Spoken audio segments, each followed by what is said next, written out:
இந்த கால வேளையில் ஆராதனைக்கு வந்திருக்கிற உங்கள் யாவரையும் கர்த்தராகிய இயேசுவின் நாமத்தினால அடியேன் வாழ்த்துகிறேன்.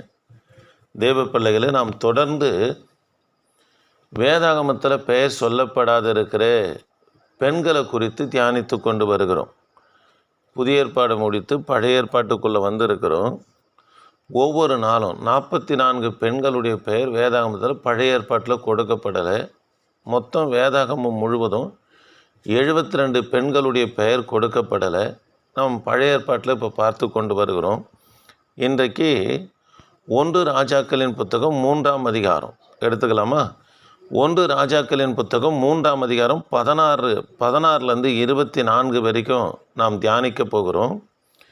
சாலமோனிடத்தில் நியாயம் கேட்க வந்த 2 வேசிகளுடைய பெயர் நம்ம வேதாகமத்தில் கொடுக்கப்படலை. இவங்களை குறித்து தான் இன்றைக்கு நம்ம பார்க்க போகிறோம். தேவ பிள்ளைகளை வாசிக்கலாமா? 16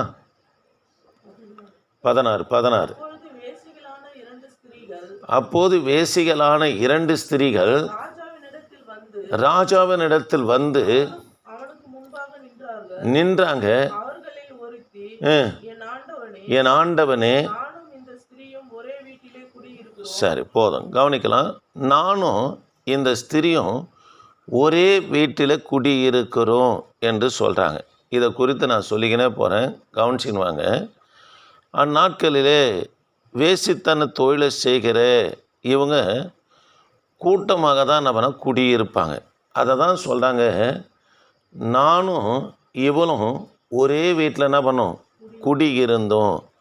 தேவ பிள்ளைகளை சாலமோனிடத்தில் நியாயம் கேட்க வந்த 2 வேசிகளுடைய பெயர் என்ன பண்ணால், வேசி என்று வேதம் சொல்லுகிறத தவிர இவங்களுடைய பெயரை வேதாகமத்தில் என்ன பண்ண சொல்லப்படலை. நாங்கள் இருவரும் ஒரே வீட்டில் என்ன பண்ணோம், குடியிருந்தோம். இப்பேற்பட்ட தொழிலை செய்கிற அந்நாட்களில் இருந்த பெண்கள் மாருங்க கூட்டாக குடியிருக்கிற காரியத்தை நம்ம செய்வாங்க. சரி, நீங்கள் 3ஆம் அதிகாரம் 17 18 வரைக்கும் வாசித்து பார்ப்போம்னா, இந்த 2 வேசிகளுக்கும் 2 ஆண் பிள்ளைகள் பிறக்குது. ஒவ்வொரு பிள்ளைக்கும் 3 நாள் வித்தியாசம் இருக்குது. கவனிக்கலாம். நான் பெற்றெடுத்த 3ஆம் நாளிலே இந்த ஸ்திரீயின் ஆண் பிள்ளையும் பெற்றார் என்று சொல்லி பார்க்கிறோம். தேவ பிள்ளைகளை இந்த 2 வேசிக்கும் 2 ஆண் பிள்ளைகள் பிறக்குது. ஆண் பிள்ளைகள் 2 பிள்ளைகளுக்கும் வித்தியாசம் என்னது, 3 நாள் என்று சொல்லி இந்த வேதாகமத்தில் என்ன பண்ண வாசிக்கிறோம். ஆமேன். சரி, ஒரு ஸ்திரீ 19 20 வரைக்கும் நம்ம வாசித்து பார்ப்போம்னா, 1 ராஜாக்களின் புத்தகம் 3ஆம் அதிகாரம் 19 20 வரைக்கும் வாசித்து பார்ப்போம்னா, ஒரு ஸ்திரீ இரவில் புரண்டு படுக்கும்போது பிள்ளையின் மேல் படுத்ததுனால அந்த பிள்ளை மரித்து போனது என்று சொல்லி பார்க்கிறோம். இரவில் மரித்து போன பிள்ளையை கொண்டு வந்து உயிரோடு இருக்கிற பிள்ளையை தனக்கென்று எடுத்துக்கொண்டு மரித்து இருந்த பிள்ளையை கொண்டு போயிட்டு உயிரோடு இருக்கிற பிள்ளையின் தாயின் இடத்துல என்ன பண்ணால் குழந்தைய வச்சுட்டு என்ன பண்ண வந்துட்டாங்க.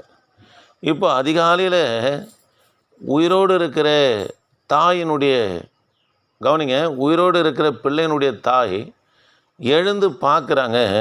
இது தன்னுடைய பிள்ளை என்று, தன்னுடைய பிள்ளை இல்லை என்பதை அறிந்து கொண்டு, உயிரோடு இருப்பது என்னுடைய பிள்ளை இல்லை, அதாவது மரித்திருக்கிறது என்னுடைய பிள்ளை இல்லை என்று சொல்லி, கவனிக்கலாம், உயிரோடு இருக்கிற பிள்ளையை கொண்டு போன இவங்க இருவருக்கும் சண்டையும் வாக்குவாதமும் வருகிறது.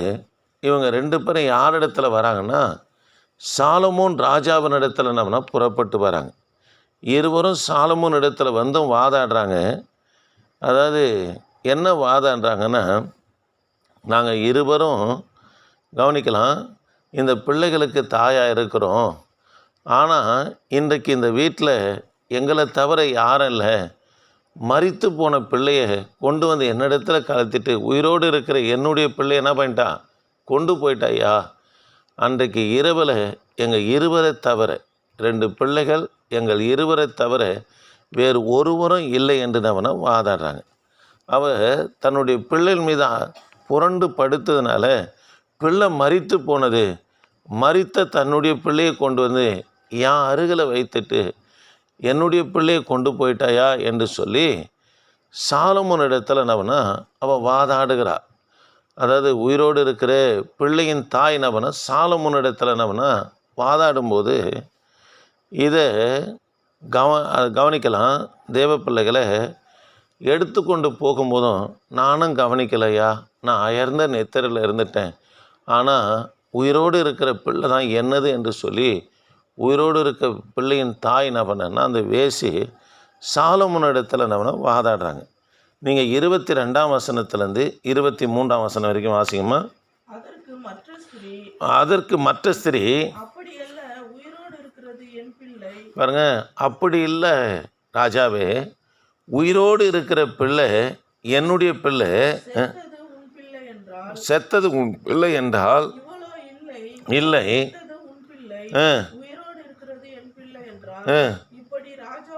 பாருங்க, ராஜாவுக்கு முன்பதாக வாக்குவாதமும் வாதமும் என்ன பண்ண நடக்குது, வாதாடிக்கினே இருக்கிறாங்க.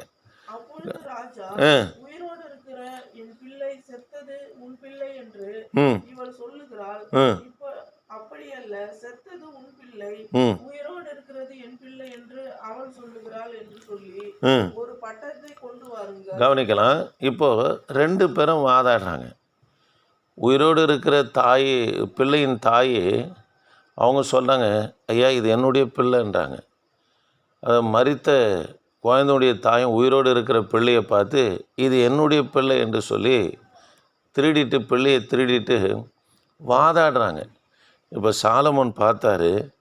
கவனிக்கலாம், கர்த்தர் கொடுத்த ஞானத்தின் நிமித்தமாக அவர் என்ன செய்கிறார்னா ஒரு பட்டயத்தை கொண்டு வாங்க, உயிரோடு இருக்கிற பிள்ளையை 2 துண்டாக வெட்டி 2 பேருக்கும் ஒவ்வொரு துண்டை கொடுத்துடலாம் அப்படின்னு சொன்னவொடனே ஒரு சேவகன் பட்டயத்தை கொண்டு வந்து பிள்ளையை ஒரு ஆல்டரில் கழட்டிட்டு ஓங்குறான். அப்போது உயிரோடு இருக்கிற பிள்ளையினுடைய தாயுடைய வயிறு துடித்ததுனால, கவனிக்கலாம், ராஜாவே வெட்ட வேண்டாம், இது அவளிடத்துல என்ன பண்ணுங்க, கொடுத்துருங்க, என் பிள்ளை எங்கே இருந்தாலும் நல்லா இருக்கட்டும், அதனால் அவளிடத்திலே கொடுத்துருங்க என்று சொன்ன உடனே மரித்த பிள்ளையின் தாய், இல்லை ராஜாவே, இந்த பிள்ளை அவளுக்கும் வேண்டாம் எனக்கும் வேண்டாம், இந்த பிள்ளை என்ன பண்ணுங்க, உம்முடைய தீர்ப்பின்படி 2 துண்டாக வெட்டி போடுங்கள் என்று என்ன பண்ண சொல்கிறார். தேவப்பிள்ளையே பேசின இருவருடைய பேச்சை கேட்ட சாலமோன் கர்த்தர் கொடுத்த ஞானத்தின் நிமித்தமாக உண்மையான தாய் யார் என்பதை நம்மனா கண்டுபிடித்து இந்த தீர்ப்பை நம்ம சொல்கிறார். பாருங்கள், 26ஆம் வசனத்தை வாசிக்கலாமா? 26.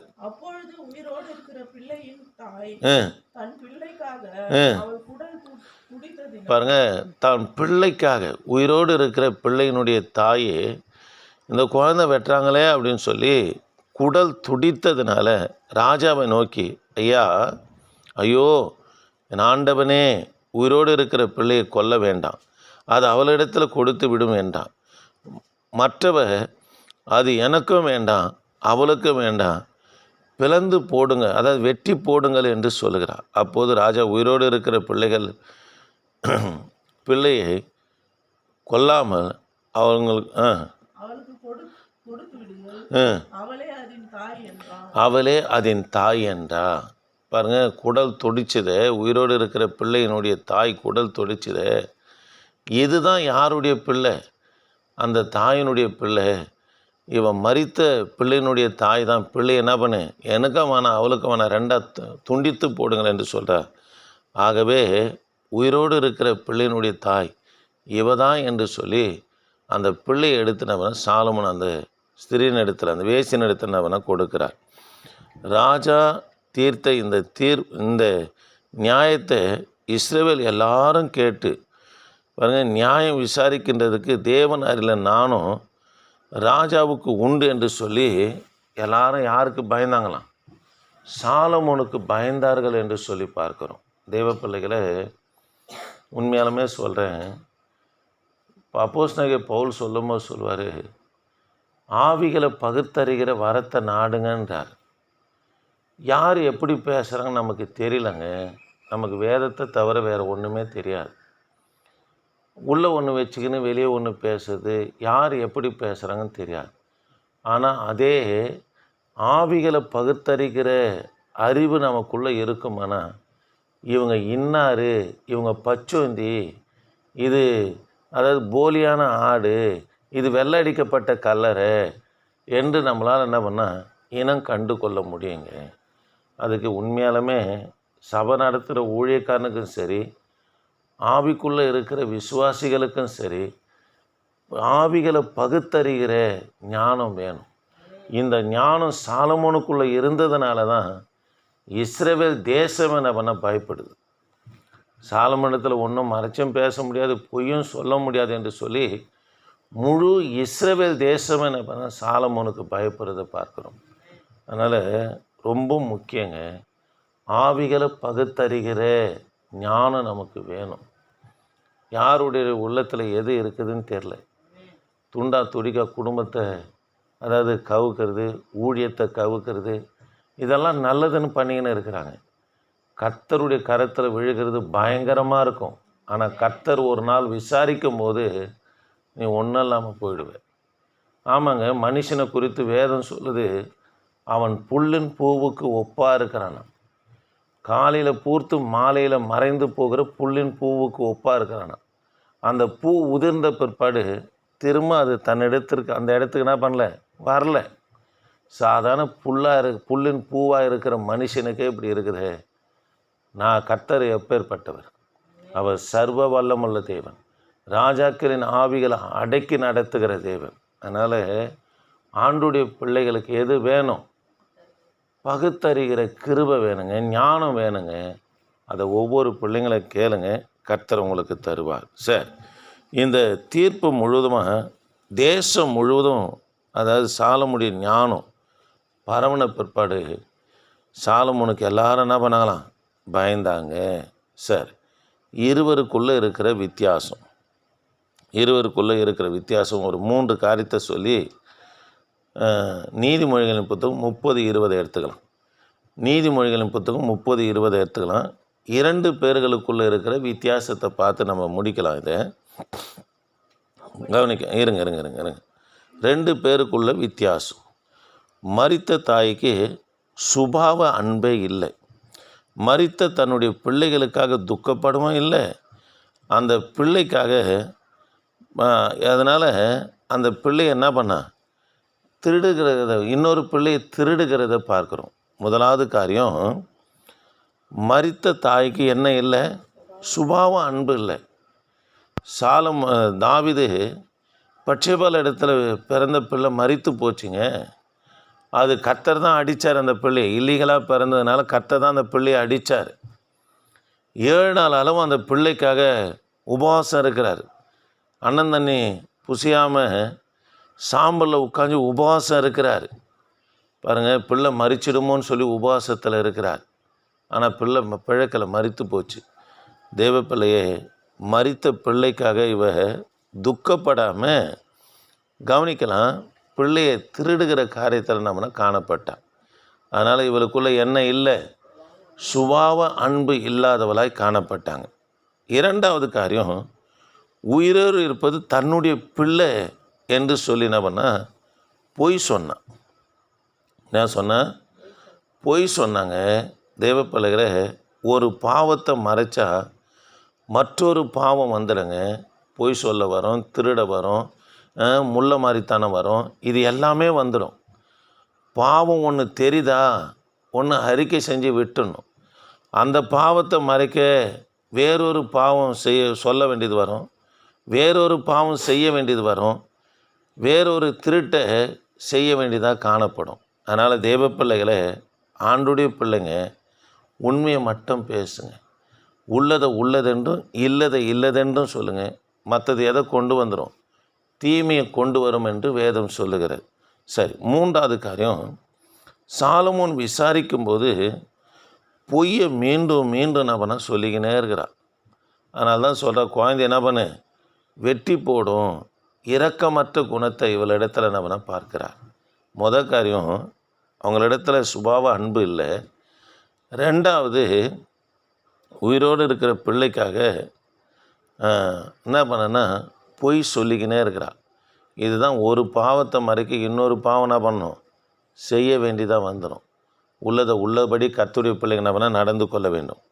சாலமோன் விசாரிக்கும் போது பாருங்கள், மீண்டும் மீண்டும் என்ன பண்ணால் பொய் சொல்லுகிறத பார்க்குறோம்.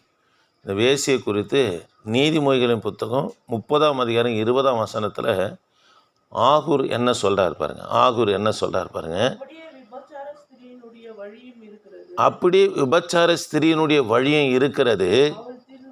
அவள் தின்று வாயை துடைத்து, கவனிக்கலாம், அவள் தின்று தன் வாயை துடைத்து, நான் என்ன பண்ணல, ஒரு பாவமும் செய்யவில்லை என்று சொல்லி இருக்கிறார். தேவப்பிள்ளையே, ஒரு பாவம் வந்துச்சா உடனே அறிக்கை செய்து கர்த்தரிடத்தில் திரும்பிடணும். அப்படி இல்லை, மற்றொரு பாவம் என்ன பண்ணால் வந்துடும். அவங்க செய்து மாத்திரம் இல்லாமல் அவங்கள சேர்ந்தவங்களையும் செய்ய வைப்பாங்க. அதனால் பாருங்கள், ஒன்றும் செய்யவில்லை, தின்னு வாயை துடைத்து நான் ஒரு பாவமும் செய்யலைன்னு சொல்கிறது யாருன்னா விபச்சாரியுடைய குணமாக காணப்படுகிறது. ஆமென். சரி, செய்யவில்லை என்ற தலைப்பை போட்டுக்கலாமா? செய்யவில்லை என்ற ஒரு தலைப்பை நம்ம போட்டுக்கலாம்.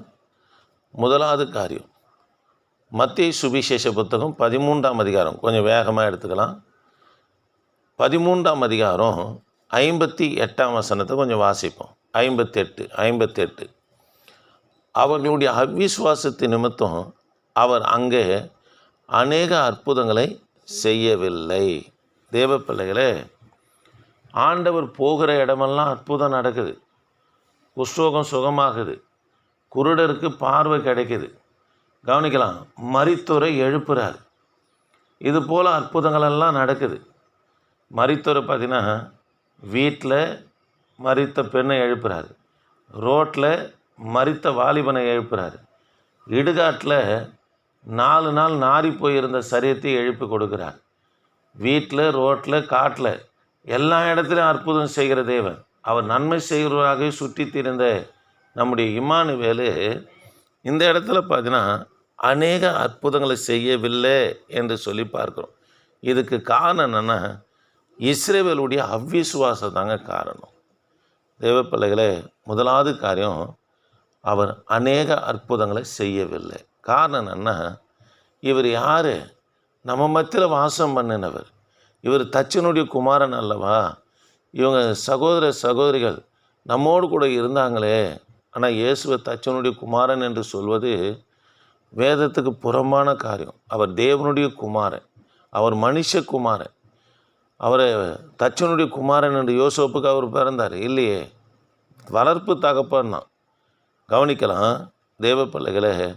அதனால் இயேசு கிறிஸ்துவ முழுமையாக விசுவாசிக்காமல் போனது நிமித்தமாக, அவங்க அவ்விசுவாசத்து நிமித்தமாக அங்கே அநேக அற்புதங்கள் செய்ய முடியல. ஆண்டவர் இதை தான் சொல்வார், உள்ளூரில் தீர்க்கதரிசிக்கு என்ன இல்லை, கனம் இல்லை என்று கர்த்தர் அந்த இடத்துல சொல்லுவார். தேவ பிள்ளைகளை கவனிங்க. அவ்விசுவாசம் தேவ வல்லமை கட்டுப்படுத்திடும். ஆமாங்க, நீ விசுவாசித்தா எல்லாம் கூடன்றார். செங்கடல் 2 பிரியன்றார், யோர்தானை தனியாக கொண்டு போய் சேர்ப்பன்றார், மலையை பெயர்ந்து போய் கிணத்துல சமுத்திரத்தில் விழும் என்று சொல்கிறாரு. விசுவாசிக்கிறவனுக்கு எல்லாம் நடக்கும். ஆனால் அவ்விசுவாசமாக இருப்போம்னா தேவ வல்லமை அந்த இடத்துல பூரணமாக செயல்படாதபடி ஒரு கட்டுக்குள்ளே பண்ணாமன்னா போயிடும். அந்த இடத்துல பிசாசு வந்துடுவான். இதுதான் அடிக்கடி சொல்லுவேன் உங்களுக்கு. மோகன் சிலாசரஸ் ஐயா சொன்னது. விசுவாசம் இருந்தால் கர்த்தர் செயல்படுவார். அவிசுவாசம்தான் எது செயல்படும்? பிசாசு தான் செயல்படும். அப்போ முதலாவது காரியம், தேவ பிள்ளைகளே, அநேக அற்புதங்களை செய்யவில்லை. காரணம் என்ன? அவ்விசுவாசம். அவ்விசுவாசம் கவனிங்க, சூழ்நிலையை பார்த்தா உங்களுக்கு அவ்விசுவாசம் வந்துடும். பேதுரு கர்த்தரை பார்த்து நடக்கிற வரைக்கும் நடந்து போனார். சுற்றி கர்த்தரை விட்டு அவருடைய திசை வேறு பக்கம் திரும்பினால்தான் கடலில் என்ன பண்ணார்? முழுகி போனார். அதனால் தேவப்பிள்ளையே, சூழ்நிலையும் பார்க்கக்கூடாது, நடக்கிற சம்பவங்களையும் பார்க்கக்கூடாது, கர்த்தரை மட்டும் பார்ப்பேன். ஏன்னா அவருடைய வல்லமை எல்லாவற்றுக்கும் மேலான காரியத்தை செய்யும். அல்லேலூயா. சரி, அதனால் கர்த்தரை மாத்திரம் அவ்விசுவாசமாக தேவனுடைய பிள்ளைங்க பார்க்கவே கூடாது. அவர் அநேக அற்புதங்களை செய்கிற தேவன். ஆமென், அல்லேலூயா. சரி, இரண்டாவது காரியம் 1 பேதுரு 2ஆம் அதிகாரம் 22ஆம் வசனம். 1 பேதுரு 2ஆம் அதிகாரம் 22ஆம் வசனம். அவர் பாவம் செய்யவில்லை, அவருடைய வாயில வஞ்சனை காணப்படவும் இல்லை.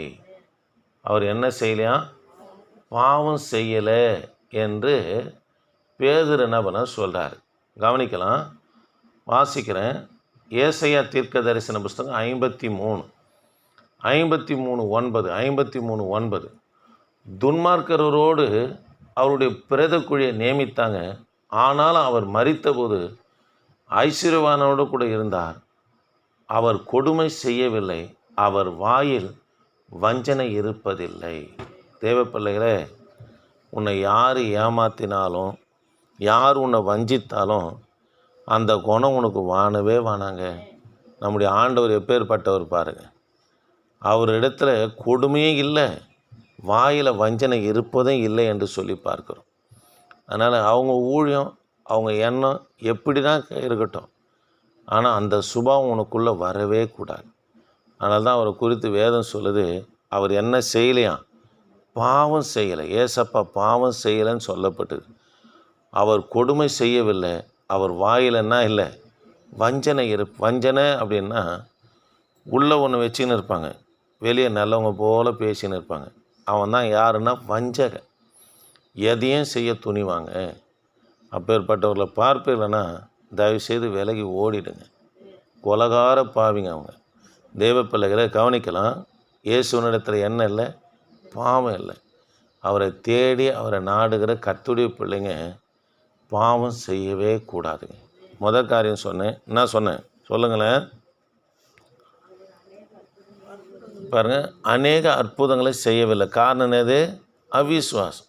ஏன் நம்முடைய வாழ்க்கையில் கூட கர்த்தர் செயல்பட்டுக்கினே வராரு, தடையாயிடுதுன்னா அவிசுவாசம்தான். அதனால் தேவ பிள்ளைகளே, ஆண்டுடைய பிள்ளைங்க ஆண்டவரை விசுவாசிப்பேனா எண்ணற்ற செயலை உன் வாழ்க்கையில் செய்வார். ரெண்டாவது, அவர் என்ன செய்யலை? பாவம் செய்யவில்லை என்று வேதத்தில் என்ன பண்ணால் நம்ம வாசிக்கிறோம். ஆமென், அல்லேலூயா. அவரிடத்துல என்ன காணப்படல?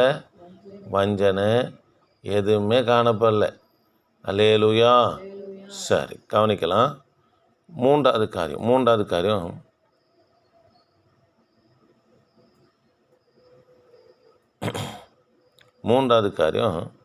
2 நாளாகும். இல்லைன்னா அதை விட்டுருங்க, இன்னொரு வசனத்தை சொல்லி முடிச்சிடறேன். இன்னொரு வசனம் பரிசேயனை பார்த்து சொல்லுவார். அது எனக்கு இப்போ கூட ஞாபகத்து வந்தது.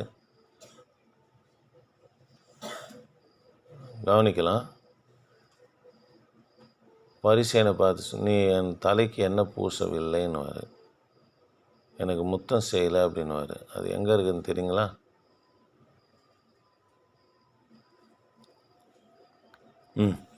லூக்கா சுவிசேஷ புத்தகம் 7ஆம் அதிகாரம் 45ஆம் வசனம். லூக்கா சுவிசேஷ புத்தகம் 7ஆம் அதிகாரம் 45ஆம் வசனம். நீ என்னை முத்தம் செய்யவில்லை, அவளோ நான் உட்பிரவேசித்தது முதல் என் பாதங்களை ஓயாமல் என்ன பண்ணுறான்? முத்தம் செய்கிறா என்று சொல்லி பார்க்கிறோம். தேவ பிள்ளைகளே, இந்த பரிசேயன் சீமோன் தேவனுக்கு செய்ய வேண்டிய கனத்தை செய்யலை, ஆனால் கர்த்தருடைய செயல்பாடு என்ன பண்ண குறை பேசணும். அதுதான் ஆண்டவர் சொல்கிறாரு, நீயோ யூத முறைமையின்படி ஒரு விருந்தாளி வீட்டுக்கு வருவானா அவனை கன்னத்தில் முத்தமிட்டு பாதங்களை கழுவி தலையில் ஒலிவை எண்ணெய் வச்சு உள்ளே அழைக்கிற காரியத்தை கனத்தை யார் செய்யலைன்னா இந்த பரிசேயன் சீமோன் செய்யலை. ஆனால் இவங்களோ ஓயாமல் கர்த்தருடைய பாதத்தை என்ன பண்ணுறாங்க? முத்தம் செய்கிறாங்க. ஏன்னா இவங்க பாவம், திரளான பாவத்தை கர்த்தர் மன்னிச்சார். அதனால் அதிகமாக இவங்க என்ன பண்ணுறாங்க? கர்த்தரிடத்தில் அன்பு கூறுவர்களாக இருக்கிறாங்க. தேவ பிள்ளைகளே, நாம் அதிகமாக கர்த்தரிடத்தில் அன்பு கூறணும். அன்பு கூற பிள்ளைங்க எங்கே இருப்பாங்கன்னா கர்த்தருடைய பாதத்தில் மட்டும்தான் இருப்பாங்க. சரி, ஜெபிக்கலாம், நேரம் ஆயிடுச்சு. இன்றைக்கி யாரை பார்த்தோம்? சாலமோனிடத்தில் நியாயம் கேட்க வந்து 2 விபச்சார ஸ்திரியினுடைய பெயர் என்ன பண்ணல, வேதாந்தத்தில் சொல்லப்படலைன்னு சொல்லி பார்த்தோம். நாளைக்கு சாலமுடைய மனைவிகள் பேர், அவருக்கு 700 மறுமனையாட்டி 300 மன்னிக்கணும் 700 மனைவி 300 மறுமனையாட்டி இருந்தாங்க. இதில் 2 மனைவி பேர் மட்டும்தான் சொல்லப்படுது, மற்றவங்க பேர் சொல்லப்படலை. இதை நாளைக்கு நம்ம பார்க்க போகிறோம். ஆமென். சரி, ஜெபம் பண்ணலாமா? கிருபையின் தேவனே, நாங்கள் உம்மை துதிக்கிறோம். வந்ததான ஒவ்வொரு பிள்ளைகளுக்காய் ஸ்தோத்திரம். என் தகப்பனே, நீங்கள் ஆசீர்வதிங்க ஐயா. தொடர்ந்து உமது பிரசன்ன தயவு எங்களோடு இருக்க கர்த்தாவே நீங்கள் உதவி செய்யுங்க. கர்த்தாவே நீங்கள் உதவி செய்யுங்கப்பா. கர்த்தாவே நீங்கள் உதவி செய்யுங்க ஆண்டவரே. தொடர்ந்து வழிநடத்துங்க. இந்த கான்ஃபரன்ஸ் லைனில் இருந்த பிள்ளைகளையும் ஆசீர்வதிங்க. யூடியூப்பில் கேட்குற பிள்ளைகளையும் ஆசீர்வதிங்க. சபைக்கு வந்த பிள்ளைகளையும் ஆசீர்வதிங்கப்பா. இயேசு நாமத்தில் ஜெபிக்க நல்ல பிதாவே. ஆமென்.